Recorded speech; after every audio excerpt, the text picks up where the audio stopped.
The entire point of that was to say God is all strength and power and wisdom, and you and I are fragile. That's what he was trying to say. He's trying to go, guys, how hard should it be that we humble ourselves before that kind of God? Now, I got to tell you, I need you to kind of hang tough with me for a minute at all the locations, because I was trying to figure out how could I illustrate this in the most effective way, and I found a way. It's one of those things that makes you think. Whether you are young, like a lot of the teenagers here, or older, the reality is this should be a moment. There is a photographer. His name is Tom Hussey. Tom Hussey decided to do an entire group of pictures called Reflection. And it's pretty awesome. Here's what he did. He took individuals that had to be 80 years old or older. He then took pictures of them 60 years earlier. They stood and they looked into a mirror, and he superimposed that image of their younger self looking right back at them in the mirror.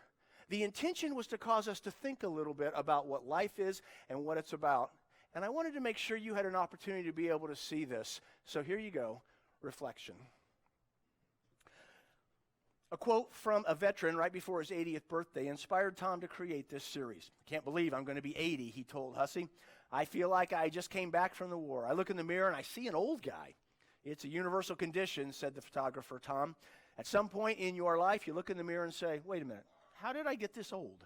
When you look in the mirror every day, you fail to see the changes. But when you go back and look at a photo of yourself 20, 40, or in this case, 60 years later, we all see way too clearly. And to that I would add James chapter 4, verse 15. God says, what is your life? It is but a vapor that appears for a little while and then passes away. Well, thanks, Pastor Dave. You really lifted me up there. Glad I came to church today, right?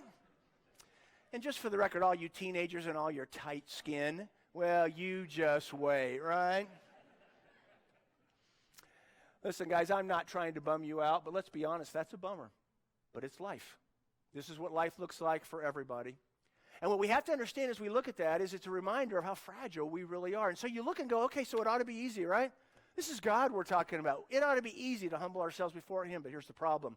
You see, humbling ourselves before God isn't like coming to a church and begging God and saying, I'm so weak before you.